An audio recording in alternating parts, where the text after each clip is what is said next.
نحمده ونصلي على رسوله الكريم. بسم الله والصلاة والسلام على رسول اللہ صلی اللہ علیہ وآلہ وسلم.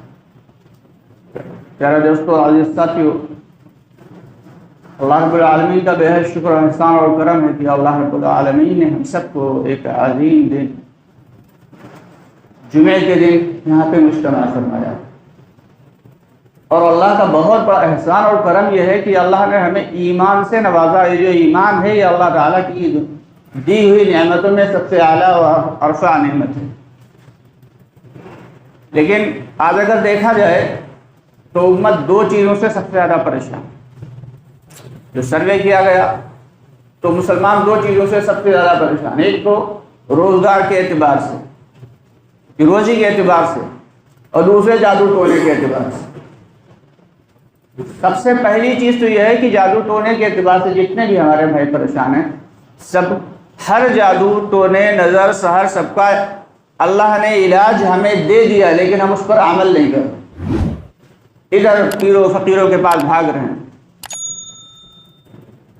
تو ہماری سب سے بڑی کمزوری یہ ہے کہ ہمارا یقین اللہ کی ذات سے ہٹ کے مخلوقات کے اوپر آ گیا. تو ہمیں اپنے ایمان کو، اپنے یقین کو بنانے کی ضرورت ہے. حضرت ابو الدرداء رضی اللہ تعالیٰ عنہ تشریف فرمائے مسجد میں. ایک صاحب آئے کہ حضرت آپ کے گھر میں آگ لگ گئی. بیٹھے رہے، بولے نہیں لگی. پھر دوسرے آئے، حضرت آگ آپ کے گھر کی جو ہے تیزی سے جا رہی ہے، دوسرے گھروں کو جلاتی ہوئی آپ کے گھر کی طرف جا رہی ہے. کوئی فرق نہیں پڑا، بیٹھے ہوئے آرام سے. تو یہ جو ایک صاحب آئے کہنے لگے حضرت آگ بہت تیزی سے لگی تھی اور کئی گھروں کو جلاتی تھی، لیکن جب آپ کے گھر تک پہنچی تو ٹھنڈی ہو گئی. پوچھا گیا حضرت آپ آرام سے کیوں بیٹھے تھے، آپ اتنے پرسکون کیوں تھے، آپ کو فکر کیوں نہیں تھی کہ آپ کے گھر کا یہ مال و متاع جل سکتا ہے. کہنے لگے ہمیں اللہ کے نبی صلی اللہ علیہ وسلم نے جو ایک دعا سکھائی ہے وہ دعا میں روزانہ پڑھتا ہوں. مجھے یقین ہے کہ اس دعا کو پڑھنے والا آگ سے اور تمام حادثات سے محفوظ رکھتا ہے. میرے نبی نے کہہ دیا تو یہ حق ہے اور سچ ہے.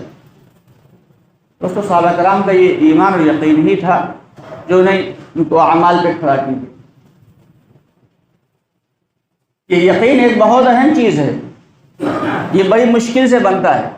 اس کے لیے باقاعدہ ایک محنت ہے، ایک پوری اس کے پیچھے ایک سسٹم ہے، تب جا کے یقین آتا ہے.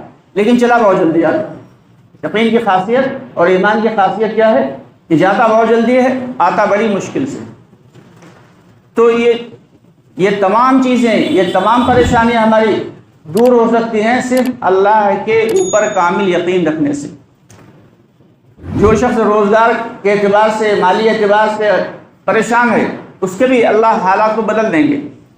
کمیاں ہمارے اندر ہیں کہ ہم اللہ کے حکم اور نبی کے طریقوں کو چھوڑے ہوئے ہیں اور بھاگ رہے ہیں. کس کے پاس بھاگ رہے ہیں؟ اس پیر کے پاس چلے جاؤ، اس عامل کے پاس چلے جاؤ، یہاں فائدہ ہو جائے گا، کسی نے بندش کرا دی ہے. کچھ نہیں دوستو، ایسا نہیں ہے کہ جادو ٹونا نہیں ہوتا. بے شک ہوتا ہے، لیکن وہ اتنی آسانی وہ ہر ایک کے اوپر نہیں ہوتا. جو شخص نماز کی پابندی کرے گا اور قرآن پاک کی تلاوت کرے گا اور اللہ کے حکموں پہ چلے گا اور نبی کی سنتوں پہ عمل کرے گا، اس پہ جلدی اثر نہیں ہوتا. تو اگر دکھانا بھی ہے تو کسی اچھے واقعی دیندار عاملی کو دکھایا جائے. لٹیروں کو کیا دکھانا؟ تو اکثر پیسہ جو ہے امت کا برباد ہو رہا، اور وہ مال اگر کسی اچھے کام میں لگا دیا جائے تو کتنی اچھی بات ہو. اسی طریقے سے شادیاں دیکھ لیں کہ قرض لے کے ایک کارگزاری آئی، ایک صاحب نے اپنے بیٹے کا ختنہ کیا اور اس نے بڑی لمبی چوڑی دعوت دی.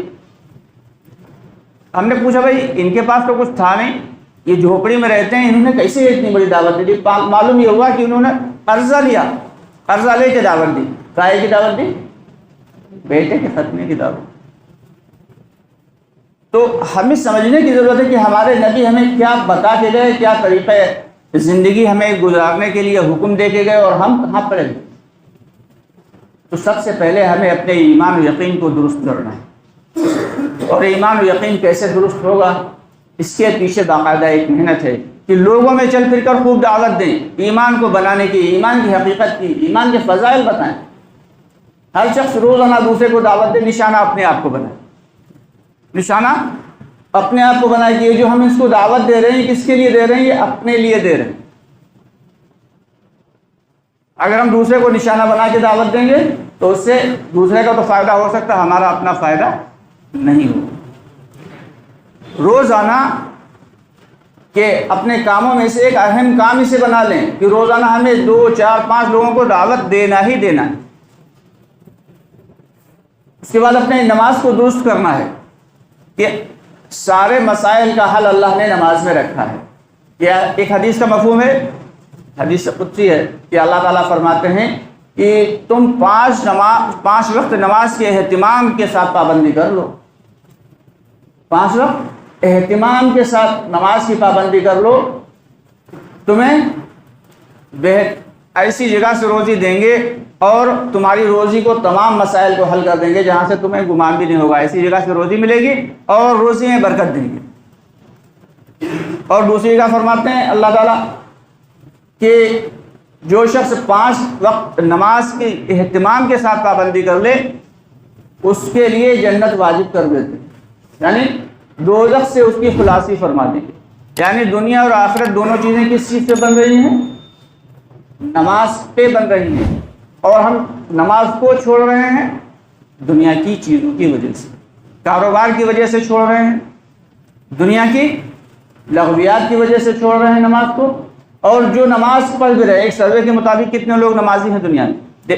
بتایا چلا کہ تقریباً 5% مسلمانوں میں سے 5% نماز پڑھ، ٹوٹل مسلمانوں میں 5% صرف مسلمان نماز پڑھتے ہیں، جن میں سے فجر میں کتنے آتے ہیں بھائی؟ 1.5 سے 2% بھی نہیں آتے۔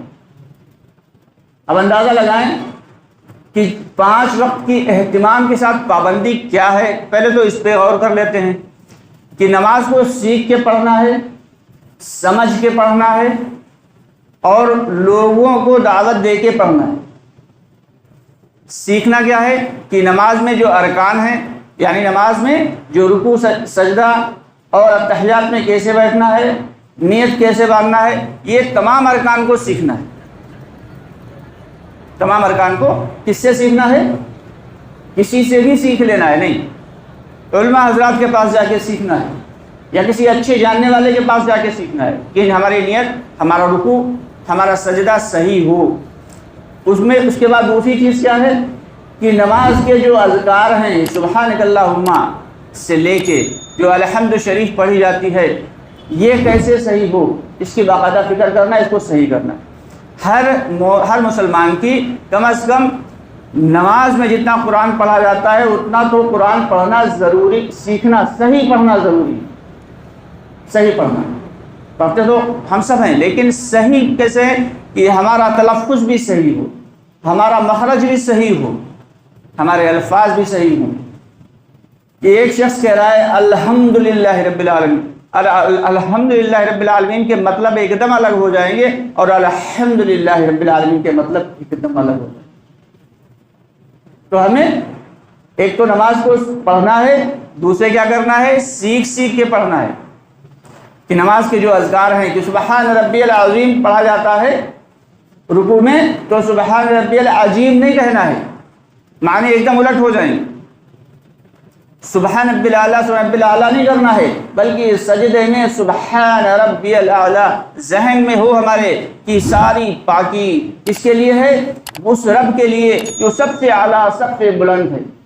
کہتے ہیں اگر ہمیں پتہ چل جائے کہ کیسی اعلیٰ اور کیسی عرفہ ذات کے سامنے ہم نے سجدہ کیا ہے، تو کوئی بھی مومن جو ہے وہ کبھی سجدے سے سر ہی نہ اٹھائے، زندگی بھر سجدہ نہیں پڑا ہے۔ ایسی اعلیٰ ذات کے سامنے ہم سجدہ ریز ہیں اور رٹا ہمارا سبحان بلالہ سبحان بلالہ سبحان بلالہ، یعنی نہ ہمارے الفاظ صحیح نہ ہمارا دھیان صحیح۔ نماز کی دوسری چیز کیا ہے کہ جس وقت ہم نماز میں کھڑے ہوں ہم یہ دھیان کریں کہ ہم اللہ کو دیکھ رہے ہیں، اللہ کو دیکھ رہے ہیں، یہ ہمارا بالکل پکا دھیان ہونا چاہیے۔ اگر دھیان نہیں ہو سکتا ہے یہ کہ ہم اللہ کو دیکھ رہے ہیں، تو کم از کم کے درجے میں یہ دھیان رکھیں کہ اللہ ہمیں دیکھ رہا ہے۔ اگر یہ بھی دھیان نہیں ہے، ہم نے نیت باندھ دی الحمدللہ رب العالمین رب العالمین مالک یوم الدین، یا چل رہا ہے اور دھیان ہمارے کہاں ہے؟ کاروبار میں. دھیان کہاں ہے؟ گھر پہ. دھیان غیر اختیاری چیز ہے، یہ تو پکی بات ہے. دھیان تو جائے گا، شیطان اسے کھینچ کے لے جائے گا. دھیان کو واپس لانا ہے اور واپس جو ہے نماز میں لگانا. یہ ہر نمازی کی ذمہ داری ہے. جب تک نماز پڑھ رہے ہوں ہماری اس وقت تک یہ ذمہ داری ہے کہ اب دھیان جا رہا ہے پھر کھینچ کے لائے، پھر گیا پھر کھینچ کے لائے. تو اس طریقے